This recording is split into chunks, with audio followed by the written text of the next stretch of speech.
So this month's Changemaker is revolutionizing therapy and how we approach therapy.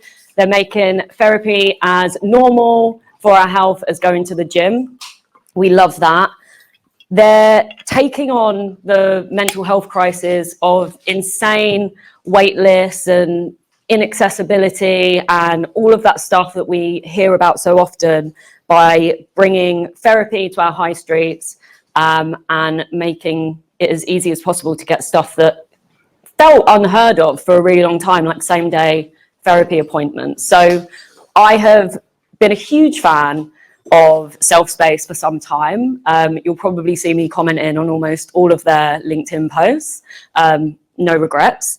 And I have also used Self-Space, both their therapy service, their workshops, and last week I forced my partner to go to their Valentine's couple workshop on communication. Would recommend, both for fun and educational reasons. So let's give a really warm welcome to our February Changemaker, Chance Marshall. Yay! Hi. Hello. So good to see you again. Good to see you. Get yourself comfortable. How are you doing? Really nervous. Oh my God, there's loads of people. I'm not allowed to swear. Of course you are. I don't know. I usually swear. I don't know. No. No one's told me off before yet, Right. so Well, I'll try not yeah, to. we might not get invited back, but at least we'll do that together. Yeah, I'll try not to. Is it on? The purple one. Hello? I did lick one of these mics. It was this one, actually. I think it's on. Yeah. Hello? All right. I feel like you should give him an even bigger hello than you gave me. So, do you want to do it one more time? I just like making it really awkward. Hello? Yeah. I feel like we should start by answering that question, right? What do you find hard to admit? What do I find hard to admit? Other than when I'm wrong, which is like, I really find it hard to admit when I'm wrong, and I'll argue, even though I know I'm wrong, and I push past the point. I think for me, what I find hard to admit is when I'm really struggling. So I find it quite easy to say I'm stressed and I'm busy, but when I'm really struggling, I go very quiet, and I won't admit that. Yeah. That resonates with me a lot. Yeah, how about you? Oh, how about me? Well, I resonate with both of those examples massively. And I guess mine is probably quite similar. I struggle to admit when I don't know something, which can get me in quite sticky situations because I can be quite convincing. I'm quite an opinionated person, but sometimes I forget to like step back and listen. So that's something I'm working on. Yeah. But it's hard to admit that. I actually feel uncomfortable now that I've admitted it and it's on camera. I'm like, oh no. Sweaty upper lip. Oh, I was sweating anyway. It's hot in here. It's good to admit. I think it's good. We often start workshops with something that really will kind of just humanise the conversation we're having. And at Self-Space, we do a check-in. Every meeting we do a check-in, and we'll each bring a question. And the question this week was, what's the low light from your weekend? And it was just like, it could be really depressing, that. But actually, it was the one check-in that everybody left feeling a bit more connected. So yeah, thank you for answering. We, just on that, in my team, at the end of every meeting, at the end of every week in our kind of like checkout meeting, we go round and we say highlights, lowlights, no, highs, lows, and uh-ohs. So like, what was something good? What was something that wasn't so good? And where did we fuck up? Because let's celebrate them because we all do it. Yeah, bring it into the light. So we're going to talk a lot about Self-Space. That's a given. That's why everyone's here. But I would love to hear a little bit about you first. And I'd love to hear a little bit about what were you like growing up? Like, what were the... I'm worried that you're going to judge me for trying to ask therapy questions. I'm genuinely not.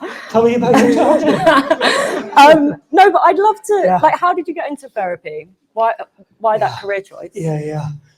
I noticed there's two friends here from the Northeast. Can we have a wave? And they've got a very different version of me that they've known. They've been witness to me across my lifetime, and I'm just kind of really taking stock of that at this moment. So I have to speak the truth. I really have to speak the truth. For me, growing up, I was the son of two addicted parents, and they both died. My mum died about 6 years ago, and my dad died when I was 8. And my whole family were a family of addicts, and they really struggled. And I don't use that word lightly, and I think it's a word that they use themselves.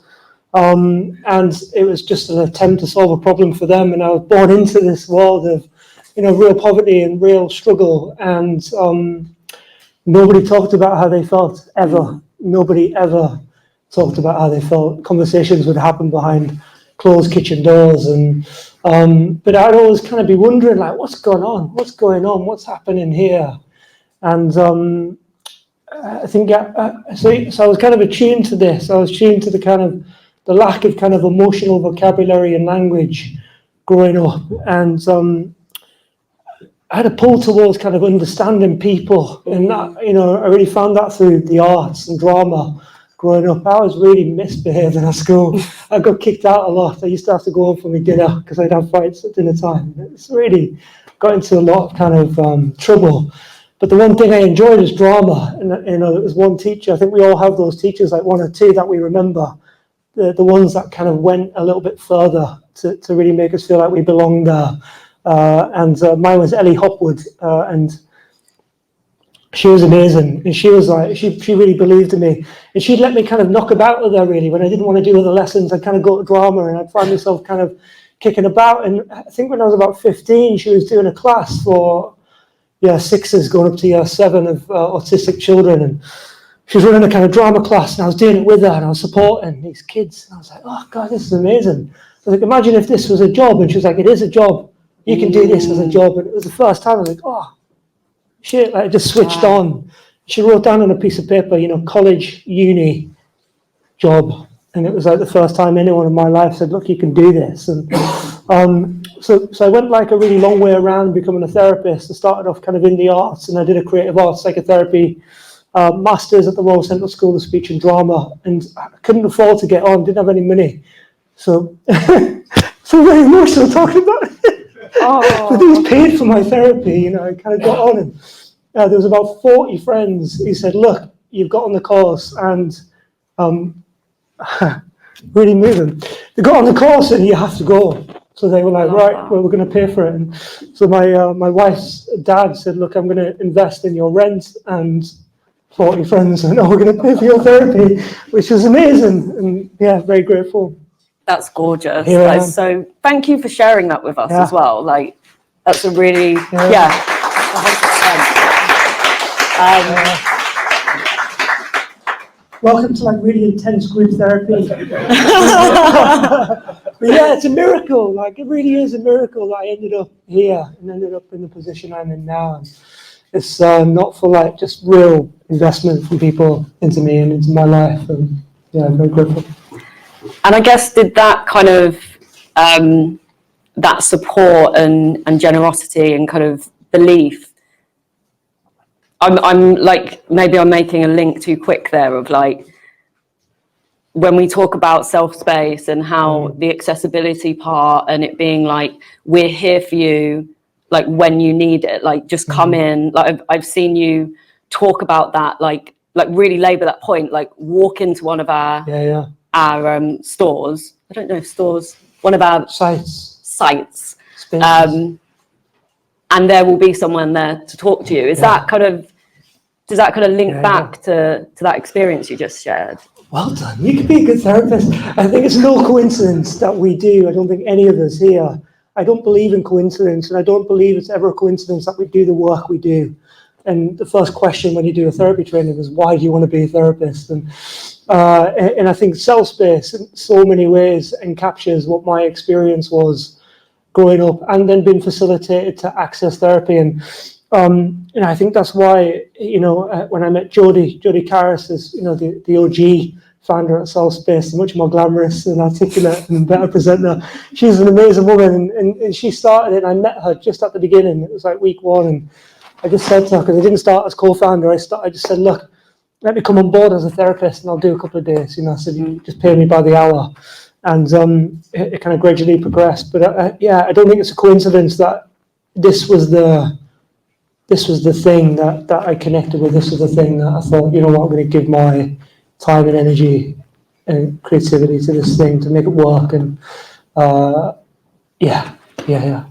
Because that's really interesting that you kind of right time, right place, met the right people in the context of like Jodie and Self Space. Because one of the things that I was going to ask is, did you, like, at what point, or did you, I guess, have any inklings about running a business or anything like that?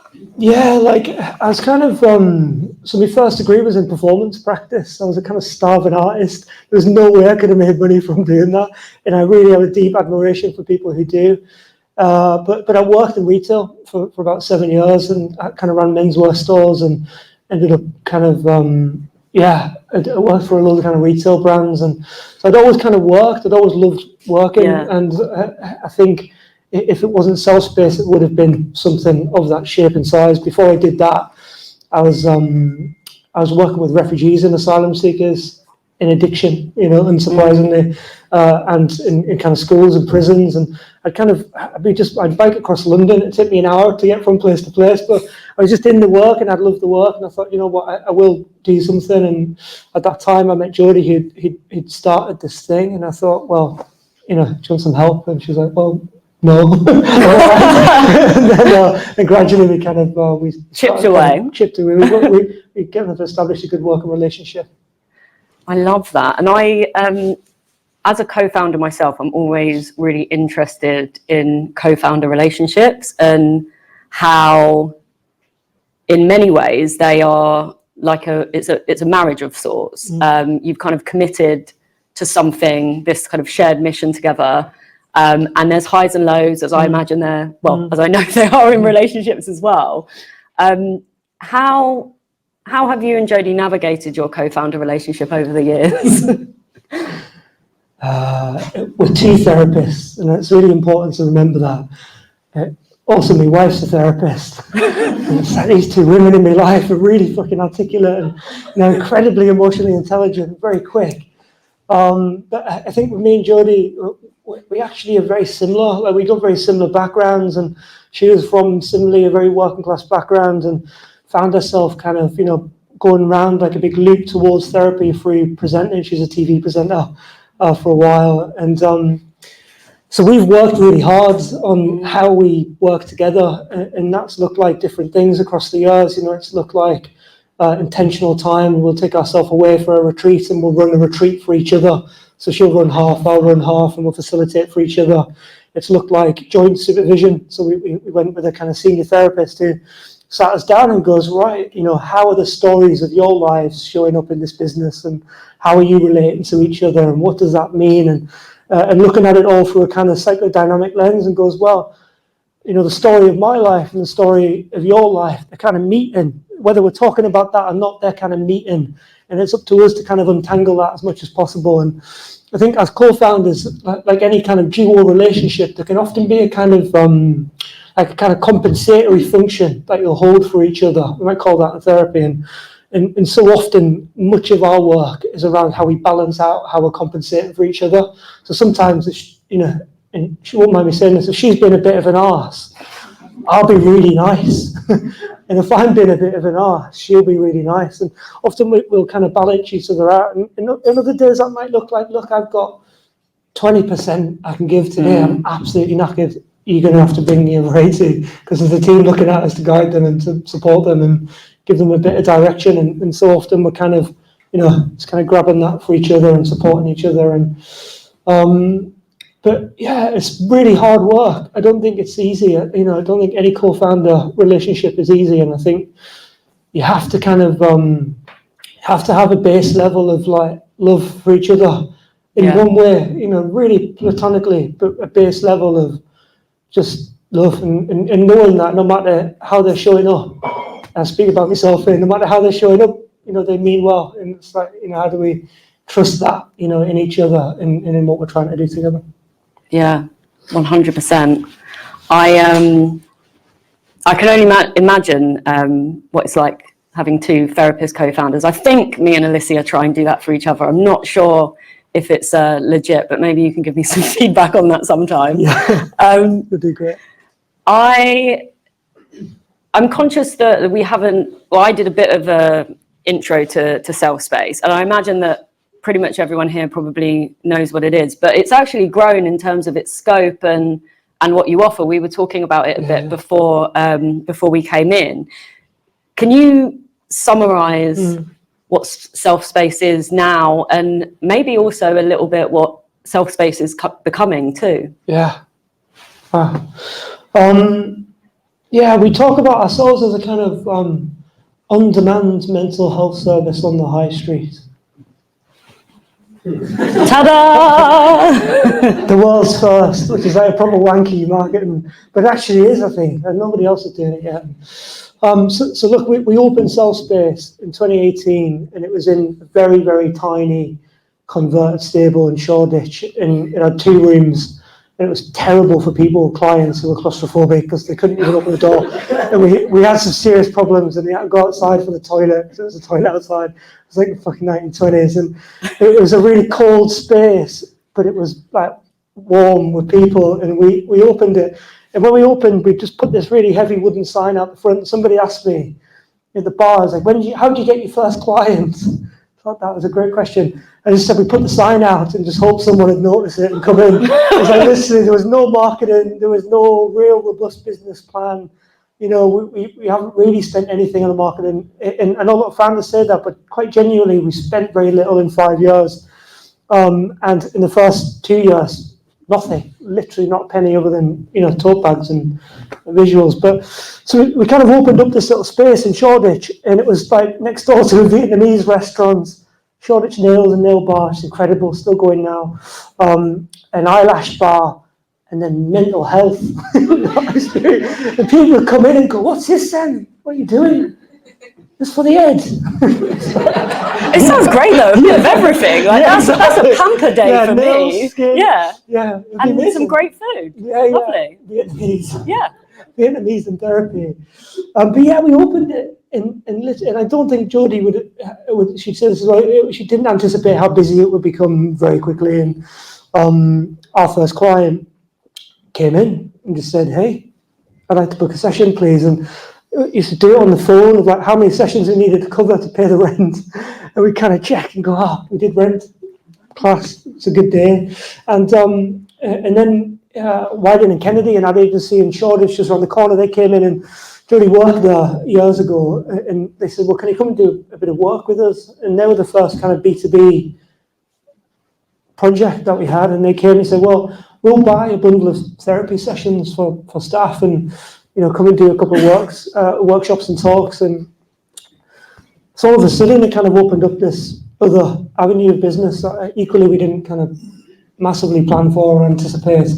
And so that was in 2018, and very quickly, kind of particularly the creative industries, advertising, media, what we work with now, probably the top 25 of the top 30 ad agencies in the UK, a lot of them in London, kind of Saatchi, Wydens, Omnicom, load of others, and that kind of industry was the first one to kind of really take off, really on the kind of B2B side, and really hard market to crack. Advertisers are really, really like you cannot fool them. It's like they're the ones doing the fooling, and I suppose they really met us actually and really championed what we did. And there's a few like early people, kind of HR leads, who to this day just continue to refer on and support. And so kind of, that grew. So now Self Space, we've got 4 sites. The 5th one we've just signed for King's Cross, Coldcroft Yard, which is opening up hopefully in May. We had a floor problem, but we'll see what happens.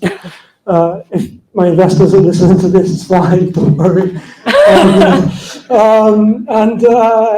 So we've got Shoreditch, Soho, just on Berwick Street, which is amazing. London Bridge, Manchester, Juicy Street, King's Cross. And then we're thinking about 2 things. We're going to do a barge boat or a camper van or a school, one of them. you know, you can tell our strategy isn't together yet, but it's one of them. Do you want to vote? Hands up. Yeah, so that's, you know, that's where we're at now. We went from 5 therapists at the time to well over 100, maybe 120 with a psychoeducation delivery team. They're a mix of clinical psychologists, psychotherapists, arts therapists, and a lot of the therapists on the team, you know, they come having worked in businesses or having run businesses, so they've come. We're really interested in getting a cohort of therapists who, one, are diverse, but two, have also a diverse kind of work background as well. So, you know, we've got restaurant owners, we have an actor, you know, from the telly, proper actor. We have people who have run startups themselves and then became therapists. We've had people from advertising who became therapists. And there's this like community of people who are just like incredibly committed to pushing on this conversation, to normalise what it means to look after our mental health in a way that isn't just when shit hits the fan, but just proactively. You know, how do we do that? Yeah, that proactiveness as part of your messaging has been one of the things that like definitely like spoke to me personally, because my initial, well, I've had long-term therapy twice, and both of them was like a kind of break point moment. And it wasn't until I came across Self-Space that I was just like, and specifically, I remember one of the workshops that I did, that I went along, that you ran, that was specifically called like mental maintenance. I think it was for people, because I'm in the culture space. And I was like, oh, that's such a good way to look at it. Like, why haven't I thought about that before? Like, why haven't I thought about, you know, I focus a lot on my physical health, but I've never really approached my mental health like that. Do you see that changing? Where are we in that kind of like shift, would you say? Yeah. Well done for committing to 2 long-term therapy processes. Thanks. That's amazing. I'm trying to find the next one. In a proactive way. Yeah. Not in a crisis. Look, I think there's more mental health awareness than there's ever been. That is for certain. Like, there's more mental health awareness than there's ever been before. And when we started, you know, 5 years ago, there was very few people doing what we do in terms of, even on the B2B side. It's incredibly crowded now, and in a good way in some instances, in a terrible way in others. I don't have to talk about that. I might talk about that later. But on that, you know, that attitude towards arriving at therapy, I still think we've got a long way to go. Particularly in the UK, I know a lot of people are still arriving at us at a point of real overwhelm, and it does take a lot. I think it's such a paradox, because I think for me, going to therapy, taking the first step, is one of the most profoundly brave things we can do, because it's saying, maybe my life's a bit fucked and I want it to be less fucked. So I'm going to go and speak to someone who's going to meet me with compassion and care, and I'm going to do the thing that I want. It's the opposite to what I want to do, which is talk about the thing that's really painful. And I think for that reason, it's a profoundly brave thing to do. On the other hand, it's just a conversation. It's just a conversation. You're just having a conversation, but with someone who's really good at having them, and someone who's really good at listening, and someone who's really skilled at asking the right questions to get underneath whatever defenses we carry around to look after ourselves. And I still think we're maybe at this point here that's about to tip over into a more kind of proactive way of engaging in it. And the way that we're doing that is not looking down people into contracts. So anyone could come to Self-Space for one-off session. So you don't have to commit to an ongoing process. The encouragement is there. Most of my clients I've worked with for about 5.5 years now, weekly. So they're really committed to open-ended work. There was this kind of real fear when we started that people just wouldn't commit. And actually the opposite happened when we give people the flexibility to choose their therapist, choose their time, change their time, because it's really human to have to change their therapy time and not get charged for it, and you know, set their own rhythm of it. I think that's allowing people to engage in it in a way that isn't towards just crisis, but like a kind of practice, you know, like like the yoga, maybe the yoga, like the gym. Like, yeah. You know, just I've got to practice it, and I think that's kind of gone a long way. But I think we're still a bit away from. I don't know what people think about that, but what do you think about that? I think we're still a bit away from the kind of action part. You know, I think people are still just arriving there when they feel kind of overwhelmed, and that's okay, but Yeah, I think there's definitely a movement, and I think that there's a lot of positive change. But I kind of look at some of my friends, or like my partner, for example, who is not like shut off from therapy, but it's like that doesn't feel like it's for me. It's for a certain type of person, and he's not like particularly macho or like. He's great. We love him. But maybe it's like, you know, a different experience as a man growing up. I think there's definitely something there. I think that until it's more normal across like genders and like races and like different parts of society and stuff like that, because I still think that there's like an exclusivity to it that would suggest that we're like not as far like what you just described. Look, it's a conversation we have to have. It's an incredibly privileged thing in the world to do, to afford therapy.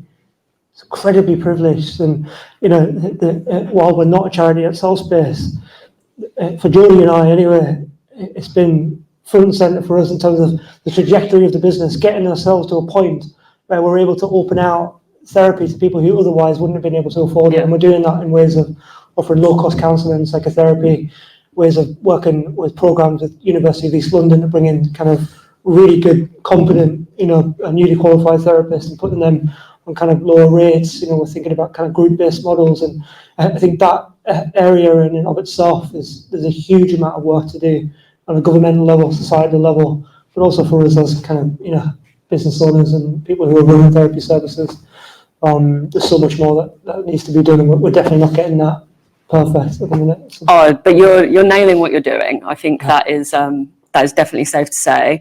And one of the things you're also nailing is the brand and the marketing. Like, I think that for me personally, and I'd love to know if you agree in the audience as well. Like, I think the way you show up both personally, but like how Selfspace as a brand shows up on like LinkedIn and Instagram and like all of the kind of physical touches, it's so refreshing and human, and it feels like you're talking to a person. It feels like you're talking to you a lot of the time, which I know you mentioned that it prompts often you are quite involved.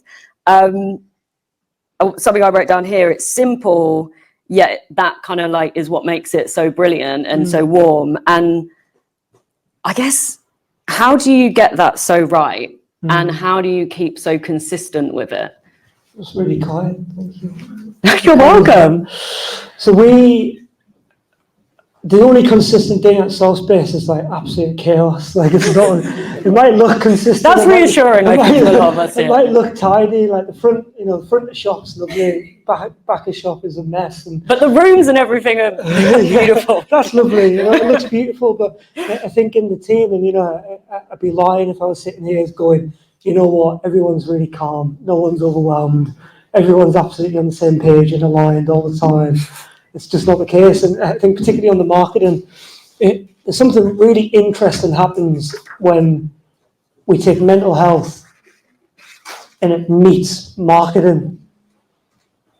And always, for whatever reason, therapists have this little snake eating its own tail on their website, or like this horrible font, or like that picture, the stock image of like the man with his head in his hand. You know what I'm on about, in the kind of leather chair, or like the stones on top of each other. Oh yes. And everybody knows it's not very chill. I think therapists think it's chill. It's not very chill.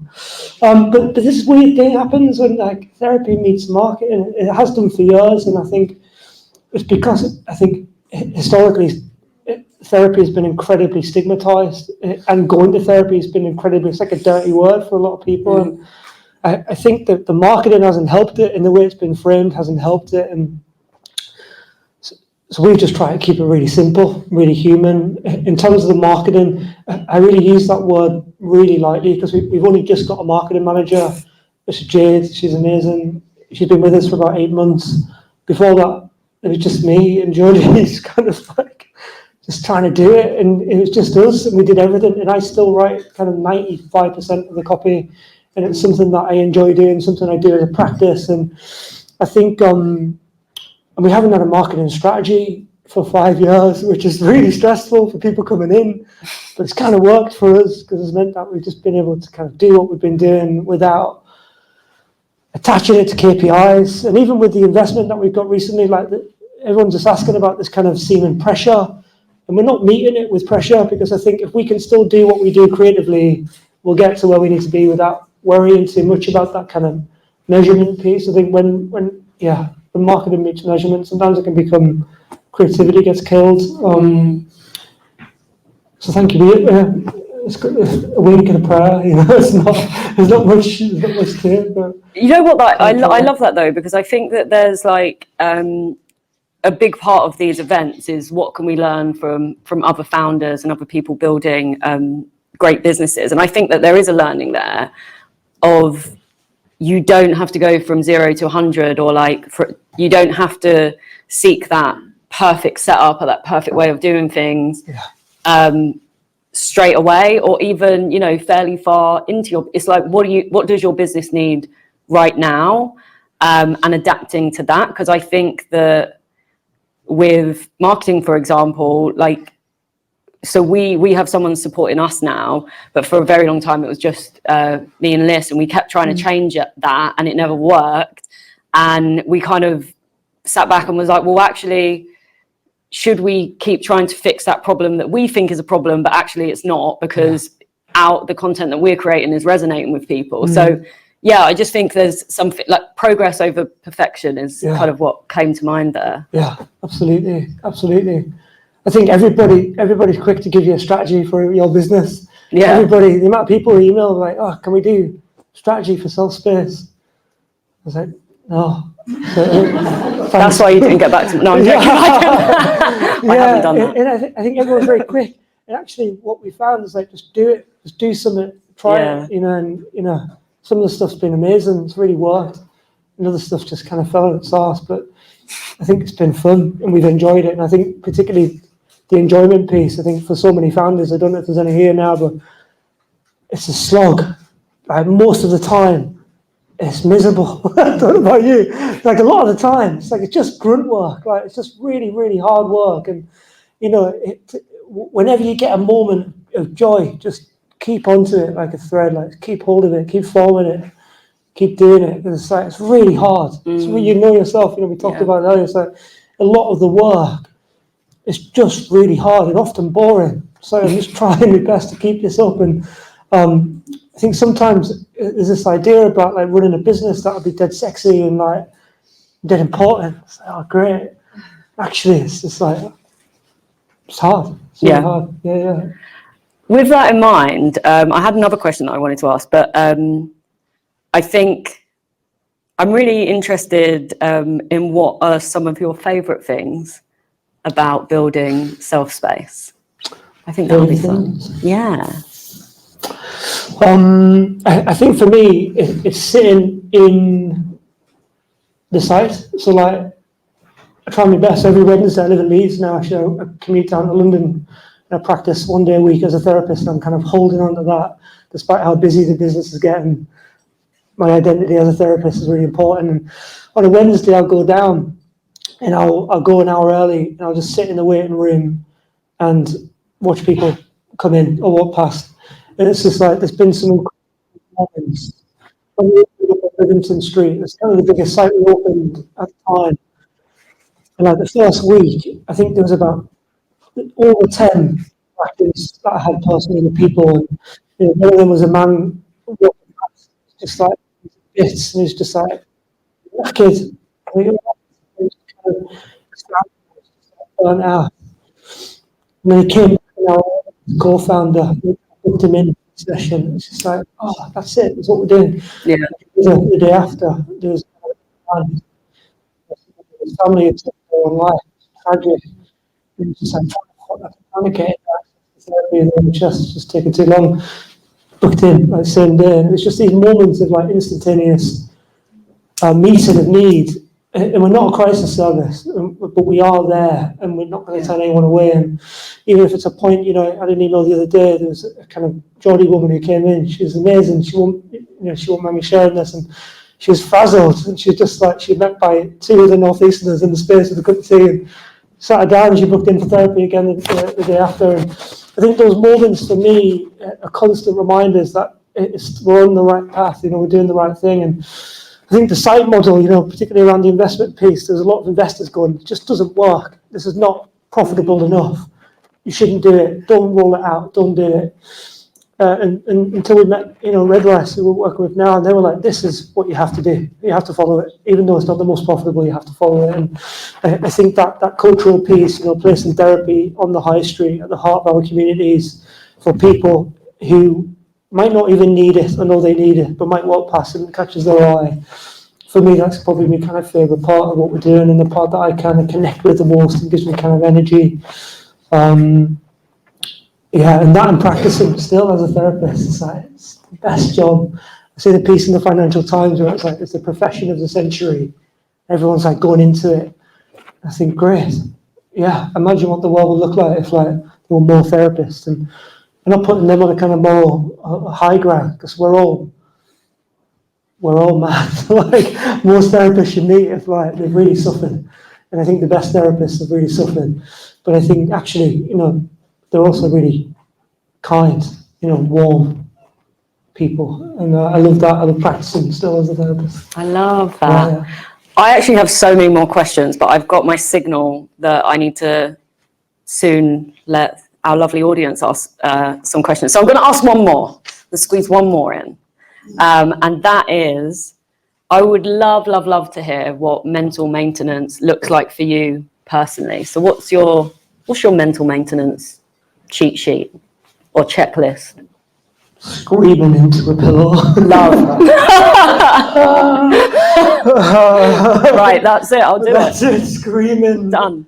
Irresponsibly into a pillow. I think for me, mental maintenance, do you know what? It was about 8 years since I stepped inside of a gym, and I went to the gym. There's any gym goers in here? Yeah. I deadlifted Summit, picked this everything up, put it down, and then screamed into the pillow. And it really, really annoyed me that after all the intense, incredibly academic psychoanalysis that I've had, weekly psychoanalysis for 8 years, non-stop, the thing that's really helped me, is picking up a heavy thing, putting it down again. And that's been amazing. So I go to the gym, and it's that really kind of keeps me going. It gets me out of my head. I'm in my head a lot. That and been out on the moors and playing with my kids. I think every now and then, my wife, she'll hear me on a call, be stressed, or I'll close my laptop and I'm like, oh God. And she'll come in and she'll just put my boy in my arms. It's like, whew, snap out of that. Come back here. And I think that's good mental maintenance to remember what's important. And sometimes the business, no matter how important I make it feel, isn't as important as people in my life. And I think often getting those reminders, no matter how much I care about this day, I think also these people around me. I think that's good mental maintenance. How about you? Oh, good question. I didn't think you would say that back. Not gonna lie. This year, the start of this year, I was telling you earlier, I've been really focusing in on my health. So for me, good sleep and tracking it obsessively, which is probably not a good part of it, but I'm really focused on what's happening before I go to bed, that wind down, and being really strict about the hour before I go to bed. That has to be shut off time. So that's really helped. Drinking enough water, being hydrated. Your skin looks. Oh, thank you. I have been working hard on it. It's funny, like you, simple things, going to the gym, drinking water. It's really simple, isn't it? I know. I was hoping you would maybe give us something profound. Not saying that you haven't, but for the last one. Lift heavy things. Yeah. Still got the therapy. I think there's a lot of people who go to the gym and go, "Oh, this is my therapy." It's not, mate. You need to go therapy still. But yeah. Anyway, I've rambled on. Thanks for listening. Thank you. No, in fact, you. We're not off. Thank you. Appreciate you. Thank you. Yeah. Oh, I feel like I could talk to you forever, but I'm sure some of you have some questions for Chance, so we're going to open up for Q&A now.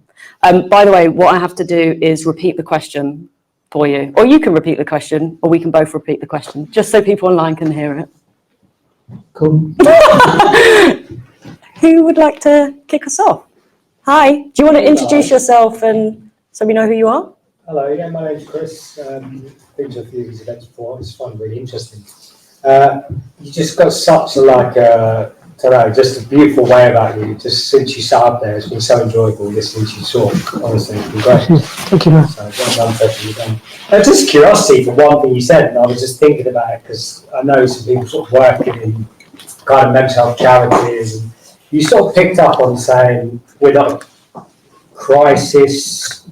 What was the word you said? We're not a crisis. Not a crisis service. Service, Not yeah. a service, just a How crisis. do you, like, in the moment, how do you differentiate between that with people coming in, and if they're like, you know, are some kind of crisis? Like, what happens?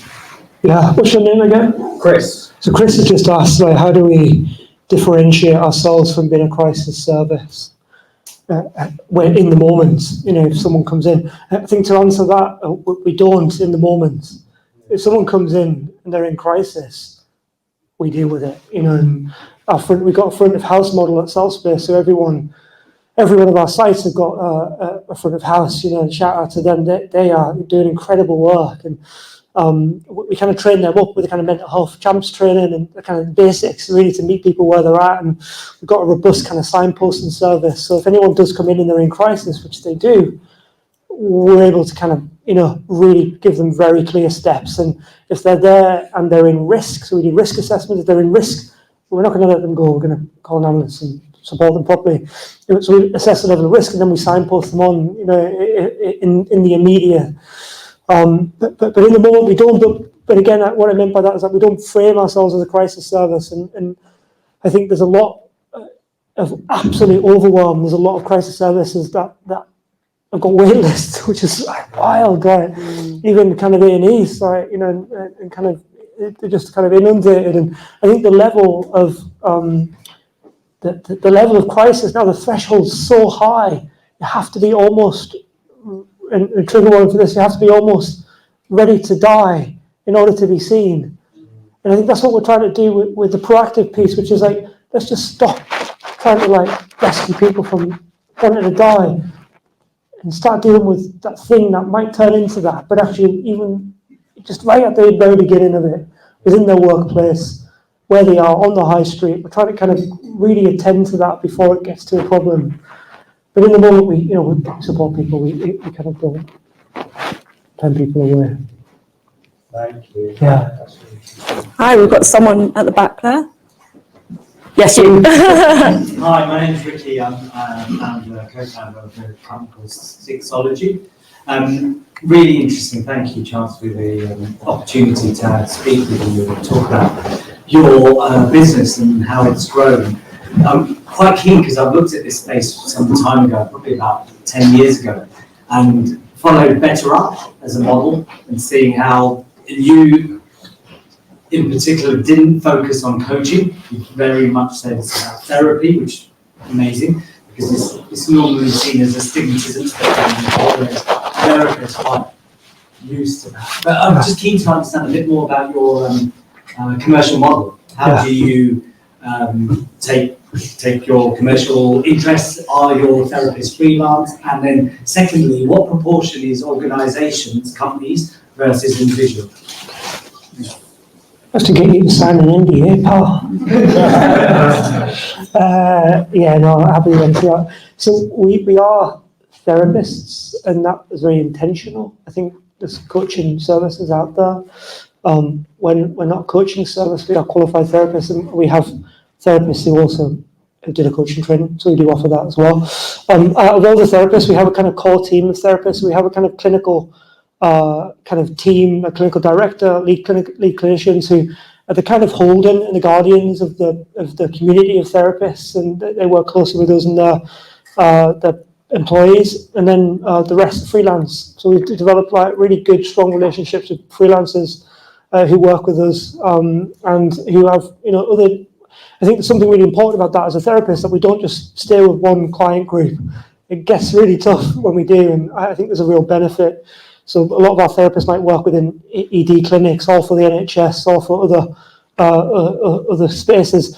And then the split, in terms of revenue, in terms of sessions delivered, it's kind of roughly 50-50, which is really interesting. So like the B2C part, Salesforce, I don't know how we've got so many B2C clients, but they kind of keep coming. We don't spend anything. We haven't spent one penny on paid social, SEO, spent nothing, just organic. So they just find us through that, or we word of mouth through businesses.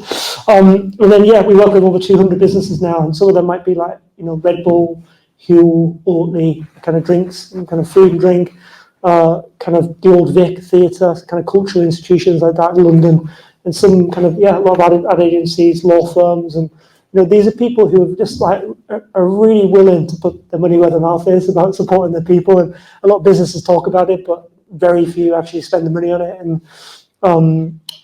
so there's a good chunk of our business comes from those companies. And I think for us, that's a good way to solve this problem of access, because if kind of like a bit like Robin Hood of therapy was, so let's just get a bit of money from over here, distribute it over here. It's kind of working well. Hi. My name's Mona. I signed up to the newsletter a couple of years ago. I don't remember how, but the events have been amazing. First of all, incredible work.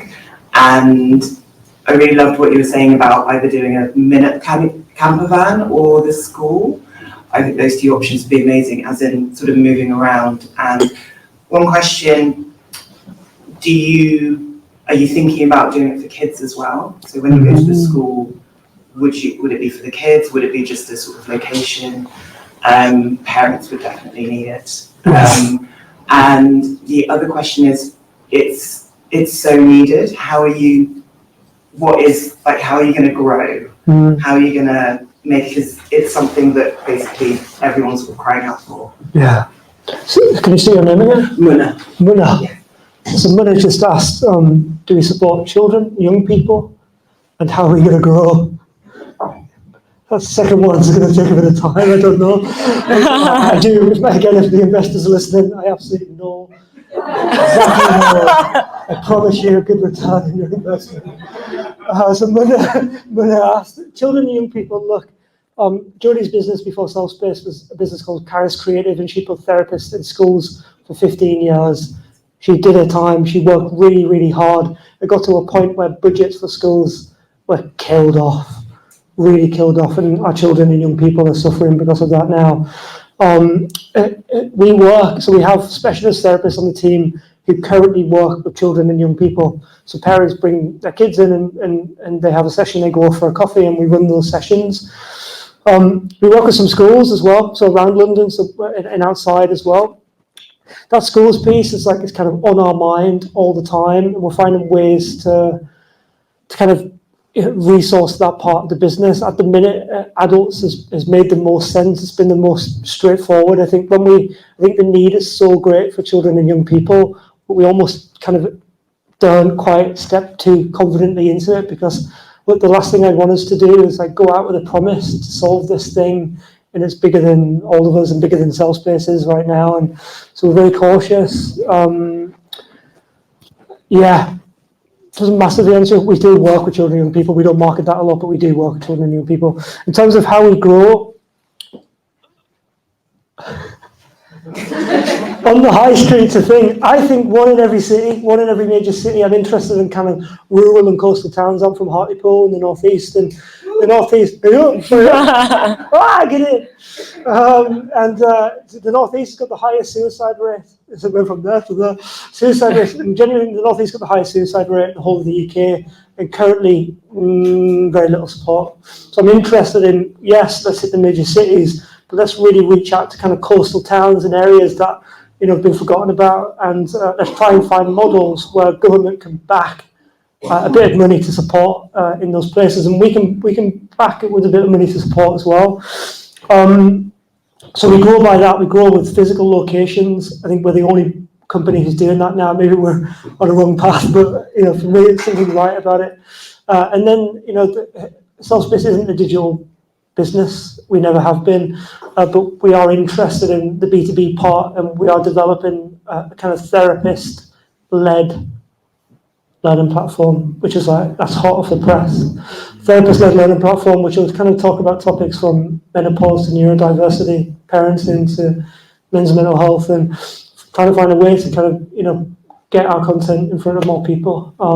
So that's kind of, we'll go through that way as well, which is kind of less interesting to me personally, but kind of there's appetite for it, so we'll meet that.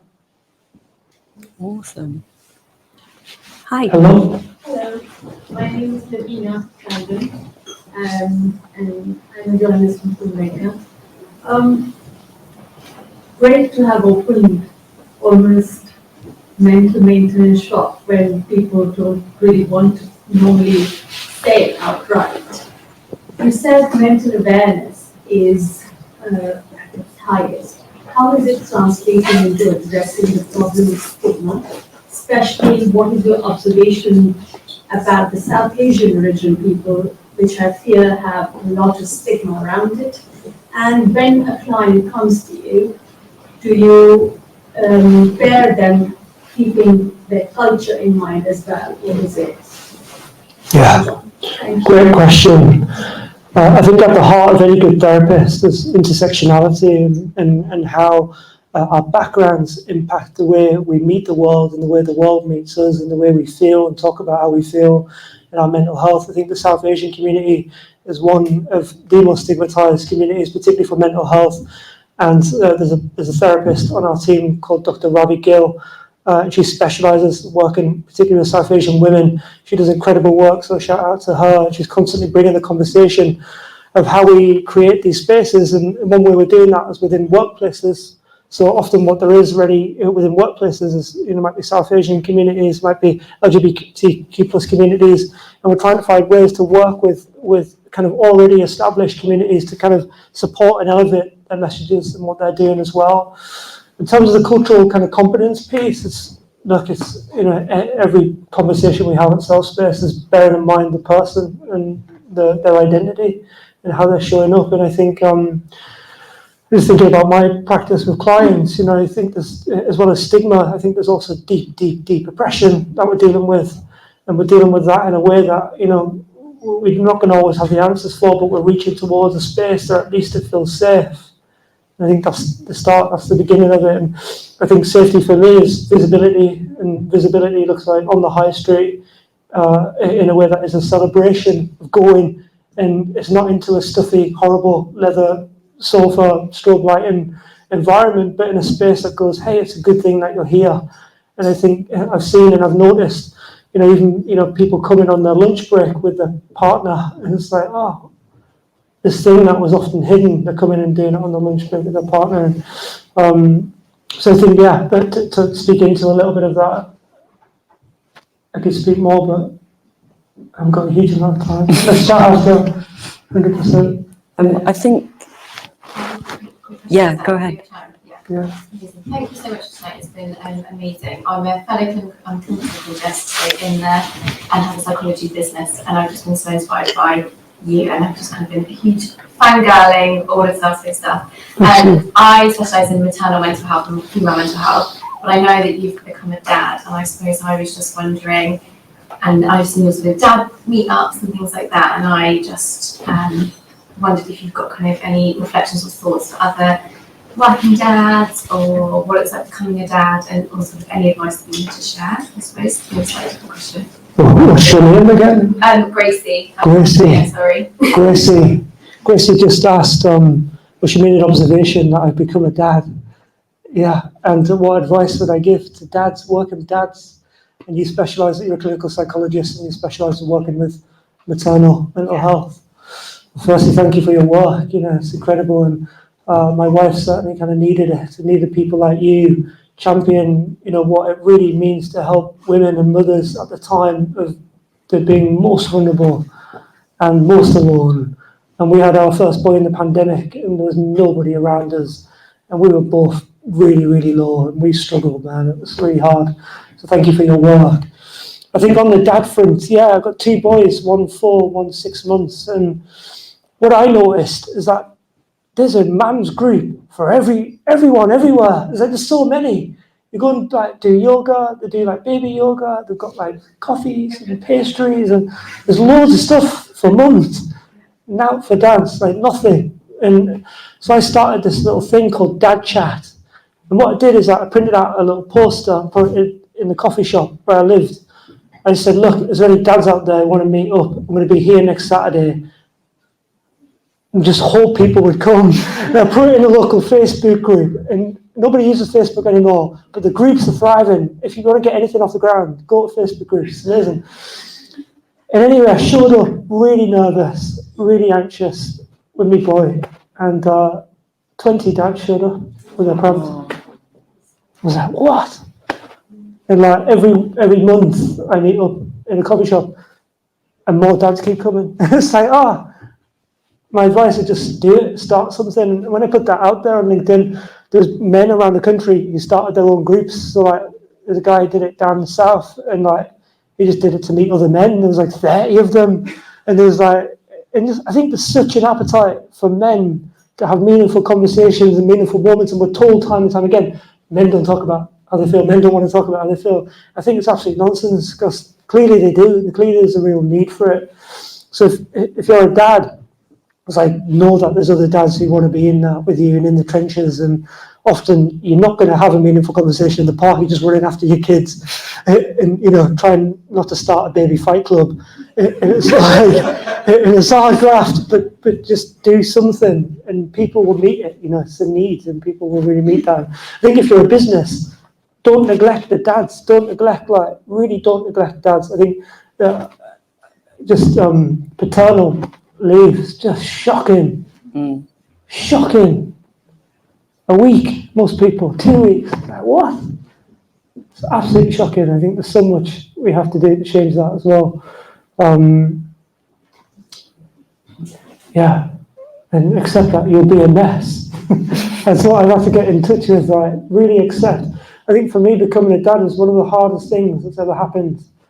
Not having a dad and becoming a dad. It's oh God, what do I do with that? And put in touch with holding a boy and I didn't have this.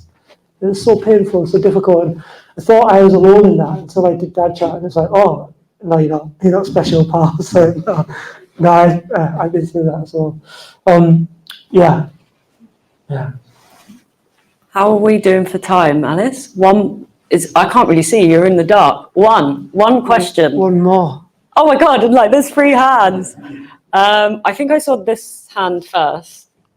Sorry guys, you can ask yours at the end. I'm Annika, I'm the founder of Recognise, and I think we do to help people feel seen, valued and recognised when they need it most. So do a lot of work around mental health and motherhood and many things that we'll talk about tonight.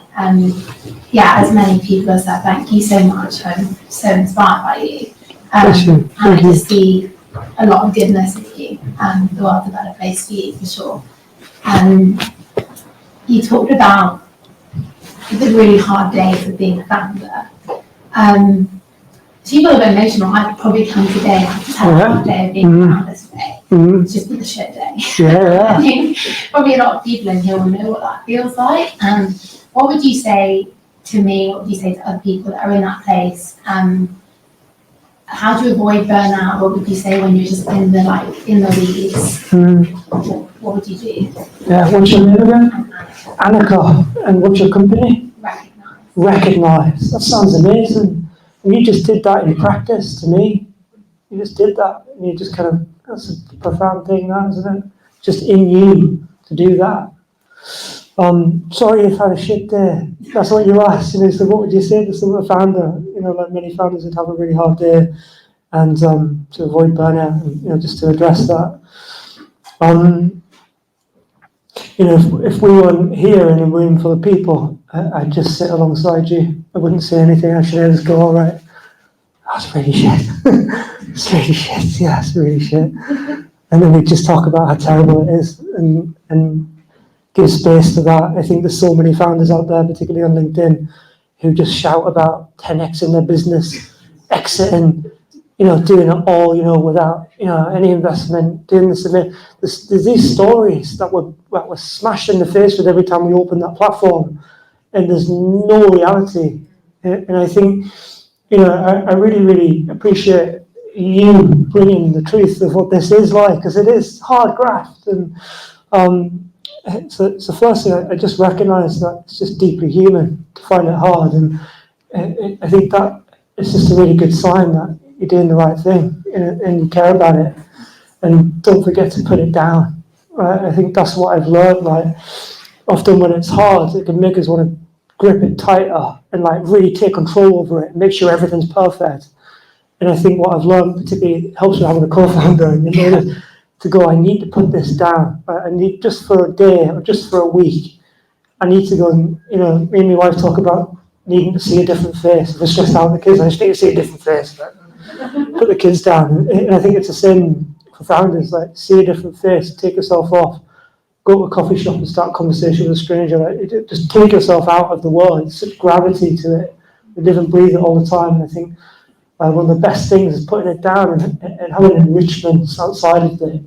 Because I think companies and businesses are fragile. What we're doing is very fragile. I think all businesses are fragile, and one day they won't be here, but we will, and the people around us will. And it's good to remember the things that aren't fragile, but very constant. And it's like, sometimes I'll just ring a pal from the Northeast. I've been speaking with people from London, like very, very different people than me. And I keep pretending I kind of know what they're talking about, but I don't. Sometimes I just ring me nana. And I'm like, you're right, man. Or I ring, one of the lads and go, how you doing? I just need to see a different face. And I think that enrichments outside of whatever the businesses we're doing is really helpful. Yeah. Thank you. Yeah. Oh, I feel like we could carry on forever, but thank you genuinely so much for just showing up here, being you, being vulnerable with us, showing us that it's okay to do that, and just creating a space where, people could ask vulnerable questions as well. And this has been such a wonderful, wonderful conversation. So thank you. Thank you. You've been an amazing host. Oh, With cheers. glowing skin. Keep saying. And thank you. It's kind of, it's strange, Yeah. You wouldn't think, right? Thank you.